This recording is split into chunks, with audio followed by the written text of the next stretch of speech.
Praise the Lord. ഇന്നത്തെ YouTube message ഞാൻ ഇടാൻ പോകുന്നത്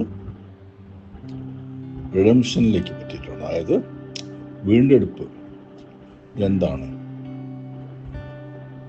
ഇത് ഒരു വലിയ സബ്ജക്റ്റാണ്.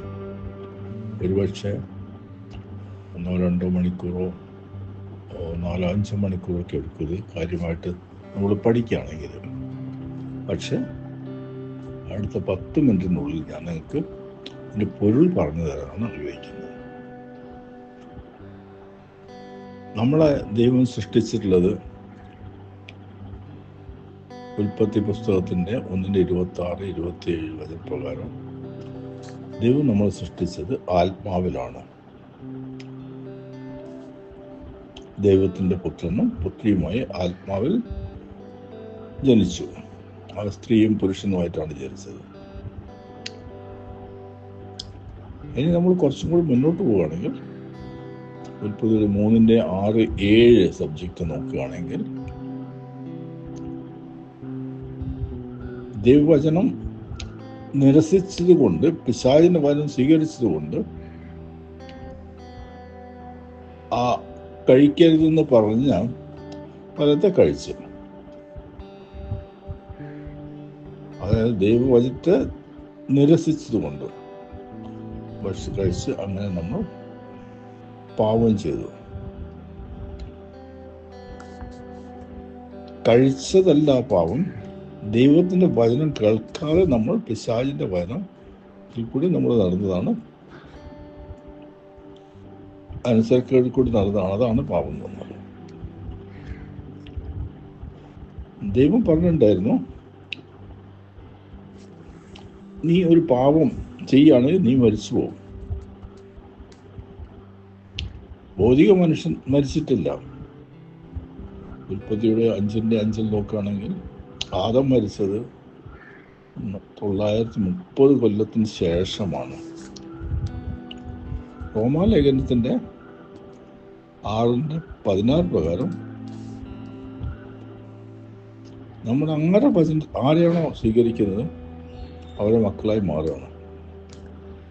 അങ്ങനെ പിശാചിന്റെ വചനം സ്വീകരിച്ചെന്നോടെ നമ്മൾ പിശാചിന്റെ മക്കളായി മാറി. അതിനുശേഷം നമ്മൾ നടത്തുന്നത് പഞ്ചേന്ദ്രിയങ്ങളാണ് ഈ ലോകത്തുള്ളത്. കാണുന്നത്, കേൾക്കുന്നത്, തൊടുന്നത്, രുചിക്കുന്നത്, ആസ്വദിക്കുന്നത്. ആത്മീയനായ മനുഷ്യൻ ഭൗതികനായി മാറി. അങ്ങനെ ആത്മീയ മനുഷ്യൻ മരിച്ചുപോയി. റോമാലേഖനത്തിൻ്റെ 6:23 പ്രകാരം പാപത്തിന്റെ ശിക്ഷ മരണമാണ്. ഇന്ന് ജനിക്കുന്ന എല്ലാ മനുഷ്യനിലും പാപത്തിന്റെ രക്തമാണ്. നമ്മൾ ആദം പെരുകിയിട്ടാണല്ലോ നമ്മൾ ഇന്ന് ലോകത്തിൽ ജീവിക്കുന്നത്, എത്ര തലമുറയായാലും. അതുകൊണ്ട് ഈ പാപത്തിൽ നിന്ന് മാറ്റണമെങ്കിൽ നമുക്ക് ആവശ്യം നമ്മൾ പാപത്തിനൊരു പ്രതിഫലം കൊടുക്കണം. അത് ഒരു പരിശുദ്ധ രത്നമുള്ളവർക്ക് കൊടുക്കാൻ പറ്റില്ല. അത് പാവമുള്ള നമ്മൾ കുരിശിക്കയറ്റി വലിച്ചതുകൊണ്ട് ഒന്നും വരാൻ പോകുന്നില്ല. അതിന് ദൈവം ഒരു പദ്ധതി ഒരുക്കി. ആ പദ്ധതി പ്രകാരം ക്രിസ്തു ഈ ലോകത്തിൽ പൂർണ്ണ ആത്മീയനും പൂർണ്ണ മോദികനുമായിട്ടാണ് ജനിച്ചത്. ആ ക്രിസ്തുവിന്റെ യാഗത്തിൽ കൂടി, ക്രൂശിലെ യാഗത്തിൽ കൂടി നമ്മൾക്ക് നിത്യജീവൻ തന്നു. Eternal life. ഇത് ഒരു ദാനമായിട്ടുള്ളതാണ്, ഒരു ഗിഫ്റ്റായി തന്നിട്ടാണ്. ഇത് എബ്രായലേഖനത്തിൻ്റെ 9:12 പറയുന്നുണ്ട്. നിത്യജീവൻ എന്ന് പറഞ്ഞിട്ടുണ്ടെങ്കിൽ പാസ്റ്റ്, പ്രസന്റ്, ഫ്യൂച്ചർ ഇതെല്ലാം കാണും. കാരണം ദൈവം സമയത്തിൻ്റെ പരിമിതിയിലല്ല ജീവിക്കുന്നത്. ദൈവം ജീവിക്കുന്നത് സമയത്തിന് പുറത്താണ്. കാരണം ദൈവം സമയം സൃഷ്ടിച്ച ദൈവമാണ്. ഈ വീണ്ടെടുപ്പ് നടത്തിനെ പറ്റിയിട്ട് ലോകസ്ഥാപനത്തിന് മുമ്പേ തന്നെ എഫെസ്യൻ്റെ 1:7 പ്രകാരം ദൈവത്തിൻ്റെ പ്ലാൻ അനുസരിച്ച് ക്രിസ്തുവിൻ്റെ പരിശുദ്ധ രക്തത്താൽ നമ്മൾ പാപത്തിൽ നിന്നും വീണ്ടെടുത്ത് തിരിച്ചു വന്നിട്ട് നമ്മൾ ദൈവത്തിൻ്റെ മക്കളായി മാറുകയാണ് ചെയ്യുന്നത്. അതായത് നമ്മൾ ക്രിസ്തുവിനെ സ്വീകരിച്ച സമയത്ത് റോമാലേഖനത്തിൻ്റെ 10:9 പ്രകാരം പിതാവ് ക്രിസ്തുവിൻ്റെ ആത്മാവ് നമ്മളിലേക്ക് അയക്കുകയാണ് ചെയ്യുന്നത്. ഗലാത്യർ 4:6 പ്രകാരം. അങ്ങനെ നമ്മളും ക്രിസ്തു ആത്മാവായി മാറുകയാണ്. 1 Corinthians 6:17 പ്രകാരം. അങ്ങനെ നമ്മൾ ഒരേ ആത്മാവിലും ആത്മീയനായി രണ്ടാമതും ജനിക്കുകയാണ് ചെയ്യുന്നത്. പഴയതൊക്കെ കഴിഞ്ഞുപോയി. ഇത് വളരെ ക്ലിയർ ആയിട്ട് 2 Corinthians 5:17 എഴുതിയിട്ടുണ്ട്. എല്ലാം ദൈവത്തിൽ നിന്നാണ്. ഇതാണ് റിഡംഷൻ ചുരുക്കത്തിൽ പറഞ്ഞാൽ. ഇതിനെപ്പറ്റി 1 യോഹന്നാൻ 2:2, 1 യോഹന്നാൻ 4:10, യോഹന്നാൻ സുവിശേഷത്തിൻ്റെ 1:29, അപ്പോസ്തല പ്രവൃത്തി 16:31 പറയുന്നുണ്ട്. ഇവരൊക്കെ സകല ലോകത്തിന് വേണ്ടിയിട്ടാണ് മരിച്ചിട്ടുള്ളത്. അതായത് ഏതൊക്കെയാണ് സ്വീകരിക്കുന്നുണ്ടോ അവർക്കെല്ലാം വേണ്ടിയിട്ടാണ് ജീവിച്ചത്. നമ്മൾ പറയുകയാണെങ്കിൽ വിശ്വാസത്തിലാണ് നമ്മൾ രക്ഷിക്കപ്പെടുന്നത്, അല്ലാതെ വേറെ ഒന്നിൻ്റെ ആവശ്യമില്ല.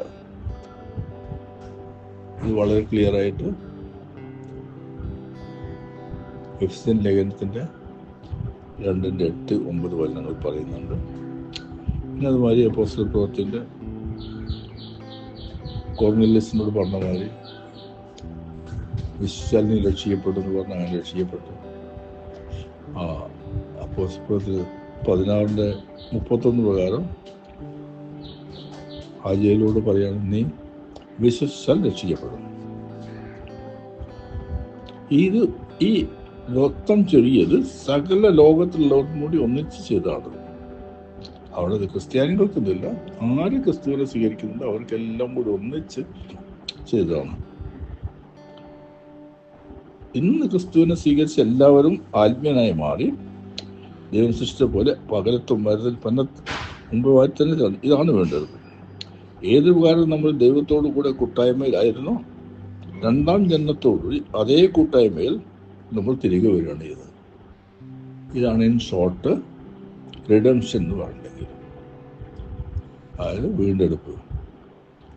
പാപിയായ നമ്മൾ പാപത്തിൽ നിന്ന് മാറ്റിയിട്ട് ക്രിസ്തുവിൻ്റെ പരിശുദ്ധ രക്തത്താൽ നമ്മൾ വീണ്ടെടുത്തിട്ട് നമ്മൾ ദൈവത്തിലേക്ക് രണ്ടാമതും കൊണ്ടുവരികയാണ്. ഏത് പ്രകാരം നമ്മൾ ആത്മീയ വ്യക്തിയായിരുന്നോ ഈദൻ ഗാർഡനിൽ അതേ രീതിയിൽ നമ്മൾ ഇന്ന് ആത്മീയനായി മാറുകയാണ് ഇന്ന്. ഇനി നമുക്ക് ചെയ്യാനുള്ളത് വേറെ ഒന്നുമല്ല, മനസ്സ് പുതുക്കിയിട്ട് ദേഹത്തെയും രൂപാന്തരപ്പെടുകയാണ് ചെയ്യുന്നത്. അപ്പം റിഡംഷൻ കംപ്ലീറ്റ് ആവും. ഈ കാര്യം നടന്നിട്ടുള്ളത് റിഡംഷൻ എന്ന് പറഞ്ഞാൽ വീണ്ടെടുപ്പ് നടന്നിട്ടുള്ളത് വെറും ആത്മാവിലേ നടന്നിട്ടുള്ളൂ. അപ്പോൾ നമ്മളെ പാപം മാറിപ്പോയി.